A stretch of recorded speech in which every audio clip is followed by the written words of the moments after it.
மாதிரி இருந்துச்சு, ஏன் நீங்க கூட்டல?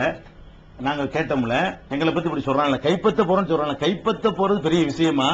கைப்பற்றாம நாங்க என்னமோ கீழே இருந்து நாங்க தானே கையில வச்சிருந்தோம் ஏற்கனவே.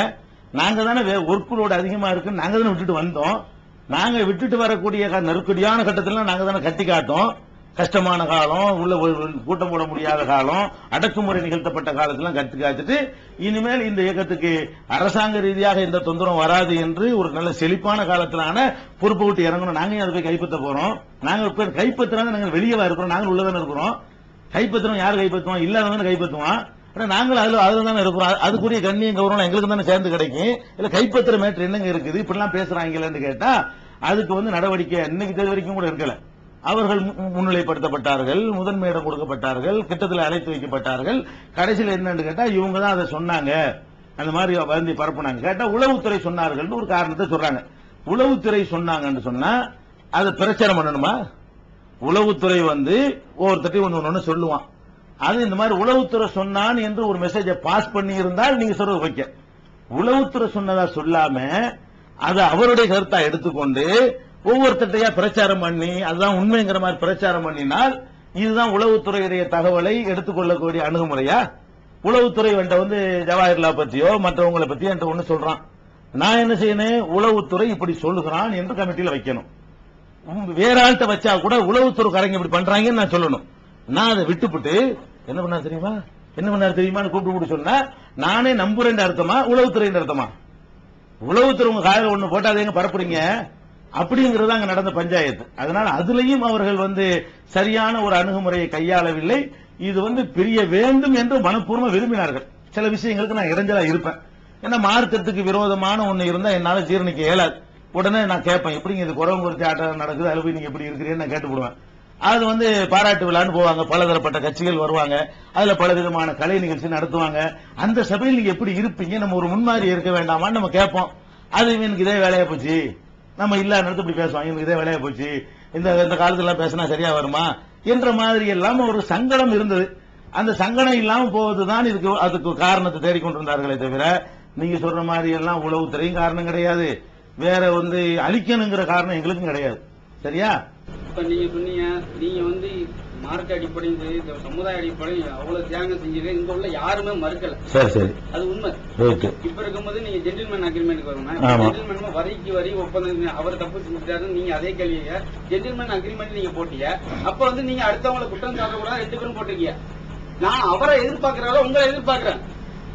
ஏன்னா நீங்க மார்க்கத்துடைய அறிஞர், நீங்க குரான் சொல்றீங்க, பொய் சொல்லக்கூடாதுன்னு சொல்லி அவதூறு அடுத்த புறம் பேசக்கூடாது, அடுத்த மாமிச சகோதரன் மாமிச சாப்பிடுறேன்னு நீங்க சொல்றீங்க. அப்ப நீங்க உங்க தரப்புல இருந்து வருது அவதூறு கேசட்டுகள். எனக்கு எந்த கேசட்டுமே சத்தியமா எந்த கேசட்டுமே பார்க்கலனா 2 தாமுக உண்மை பேசணும்னா இவன் அடிச்சுக்குவாங்க பழைய மாதிரி. ஏன்னா அரசியல் கட்சிகள் தான் நேற்று வரைக்கும் ஃப்ரெண்ட், நானும் இவருக்கு ஃப்ரெண்டா இருக்கும். இன்னைக்கு என்னன்னா இவரை பத்தி புறம் பேசுறது, அவரை பத்தி புறம் பேசுறது. நான் உண்மையானவனா இருந்தா இத்தக்குள்ளா அக்க துகாதீங்கன்னு நம்ம வார்த்தையில சொல்றோம்ல. அல்லாவுக்கு பயந்த உள்ளத்துல இருக்குமா அடுத்தவனை பத்தி பேசக்கூடாது. அது உங்களை நான் எதிர்பார்க்கிறேன். ஏன்னா நீங்க தான் எனக்கு மார்க்கத்தை உங்க மூலமா சிலருக்கு சில மூலமா மாடி இருப்பாங்கல்ல, அந்த அடிப்படையில நானும் இன்ன வரைக்கும் என்னுடைய தாய் தந்தையில நான் அப்படி தைரிய அடிப்படையில கொண்டு வந்திருக்கேன். அப்ப இத்தோட அல்லாவுக்கு பயப்படல. இந்த ஜமாத்தும் சரி அந்த ஜமாத்து அவங்களை நான் 2ஆம் பட்சமா தான் பாக்குறேன்.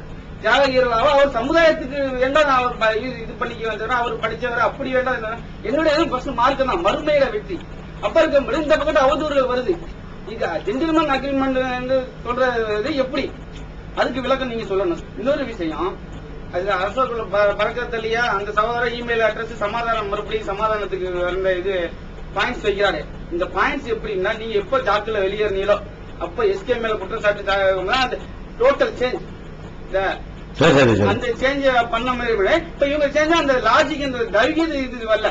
இவங்களை சேஞ்ச் பண்ணா நான் சேர்ந்துக்கிறேன், அப்படித்தான் இருக்கு. இப்ப அந்த தவிகீது இது இவ யாரு சேஞ்ச் பண்ணா தவிகீதுக்கு அங்க இருக்கக்கூடாதுன்னு நீங்க அங்க இது பதில் பண்ணல. இன்னொரு விஷயம், இந்த அவதூற பரப்ப மாட்டேன்னு சொல்லிய சத்தியமா இந்த ஜேடிக்காரங்க அவதூற பரப்பிக்கிட்டு இருக்காங்க. அதுக்கு என்னன்னா திருக்குறான் மாநாடு நடந்துச்சு.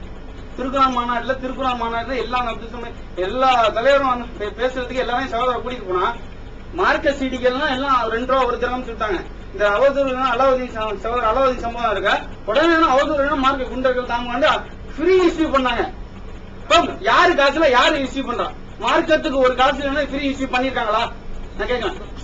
என்னுடைய ஆதங்கம் அப்படியே அது இல்லையும் சகோதரர் அலாவுதீன் ஆணூறுப்ட மர்மம் இந்த அமீன் சகோதரர் அமீன் பேசுறாரு வீடியோல. அது ஆணூறுப்ட அடிப்பட்டதா ரொம்ப ரத்தம் வருது. அதே சகோதரர் அலாவுதீன் உணவுல குட்டு அதுல ஆணூறுப்பு தாக்கப்படலன்னு இப்ப யார் போய் சொன்னது? ஜேடிக்காரங்க எதுவும் மறுப்பு விட்டாங்களா? மறுபடியும் அவதூற பரப்புல எப்படி பரப்புறது முன்னணி இருக்கிற நம்ம அவதூறு தெரிஞ்சா நம்ம தான் பயப்படணும். நல்லா இருக்கு அவன் சமுதாயக்காரன் நம்ம தானே மார்க்கத்தை சொல்றோம். சரி, என்னோட தொடர்பு உள்ளதா கேளுங்க. இது நீங்க எப்ப சிரிக்கலாம் சொல்றேன். ஃபர்ஸ்ட் என்னன்னு கேட்டா ஜென்டில்மேன் அக்ரிமெண்ட் நடந்துச்சு. அந்த அக்ரிமெண்ட்ல சொன்ன விஷயம் என்னன்னு கேட்டா இந்த தௌஹீது தான் இதுக்கு அடிப்படை, நம்முடைய பிளவுக்கு அடிப்படை. இதை தவிர வேறு எந்த காரணத்தையும் பிளவுக்கு சொல்லக்கூடாது. இதுதான் அக்ரிமெண்ட். பாயிண்ட் வழங்குதா தம்பி? வழங்குதா? அக்ரிமெண்ட்ல என்ன போட்டிருக்குன்னா தௌஹீது தான் நம்ம பிளவுக்கு காரணம், இதை தவிர எந்த காரணத்தையும் யாரும் சொல்லக்கூடாது. இதுதான் அக்ரிமெண்ட். அன்றையிலிருந்து இன்னைக்கு இந்த நிமிஷம் வரைக்கும் நீங்க கேக்குறீங்க நான் என்ன காரணம் உங்களுக்கு சொன்னேன், அதற்கு கேளுங்க. என்ன காரணம் சொல்றேன்? தௌஹீது தான் சொல்றேன். ஜென்டில்மேன் அக்ரிமெண்ட்ல நான் என்ன சொன்னேனோ அதைத்தான் இதுலையும் சொல்கிறேன், 6 சீடிலையும் சொல்கிறேன். அதை விளக்குறேன். தௌஹீது தான் காரணம் என்று எப்படி நடந்துச்சுன்னு சொன்னனே தவிர 50 லட்ச ரூபாய் பணம் வந்துச்சு, அதுல 30 லட்ச ரூபாய் ஐதர் எடுத்துக்கிட்டாரு, 20 லட்ச ரூபாய் ஜவாஹர்ல எடுத்துக்கிட்டாருன்னு அப்படி சொல்லல. பாயிண்ட் வழங்க உங்களுக்கு. நான் என்ன காரணத்தை சொல்லிக் கொண்டிருக்கிறேன் கேட்டா அல்ல அந்த பொம்பளை கைப்பிடிச்சிருக்காரு, இந்த பொம்பளை கைப்பிடிச்சிருக்காரு, அது மாதிரியா நான் சொல்லவே இல்லை. அல்ல வேற விதமான காரணங்களை நான் பிரிந்து வந்ததற்கு இந்த நிமிஷம் வரைக்கும் யார் மீதும் இந்த மாதிரி காரணங்கள் இல்ல.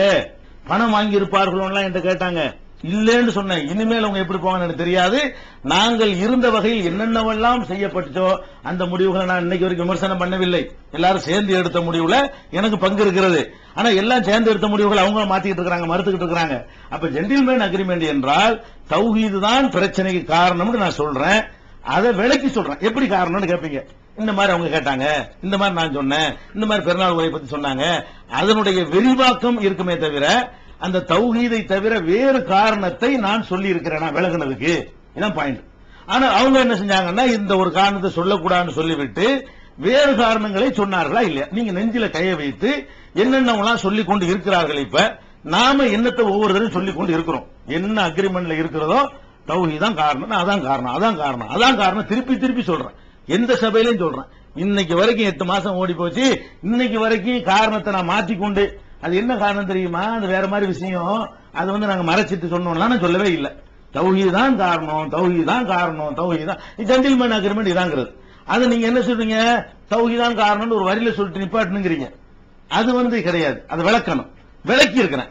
தௌஹீது தான் காரணம் என்பதை அந்த காரணத்தை தான் விளக்குனே தவிர எப்படி தௌஹீதுக்கு இடைஞ்சல்னு அவங்க சொன்னாங்க, அந்த நிர்வாகத்தில் என்ன நடந்துச்சு என்பதை சொன்னனே தவிர மற்றது சொல்லல. இது ஒரு ஃபர்ஸ்ட் விஷயம்.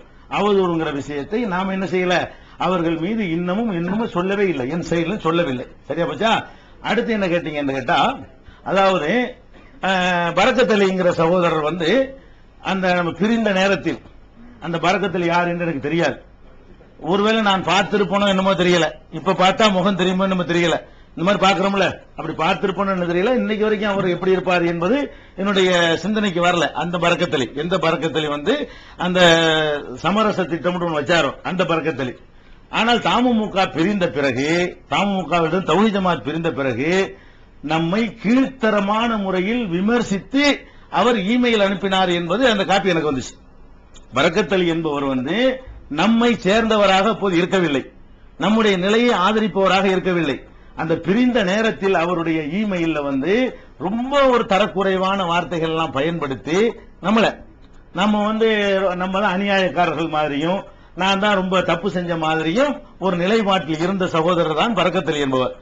அப்படி நீ எதுக்கு சொல்றேன்னு கேட்டா அவர் ஏதோ நம்மளோட ஒரு ஃப்ரெண்ட் மாதிரி அவரை யூஸ் பண்ணி கொண்டு நான் என்னமோ காரியம் செஞ்ச மாதிரி நினைக்கிறாங்க இல்லையா?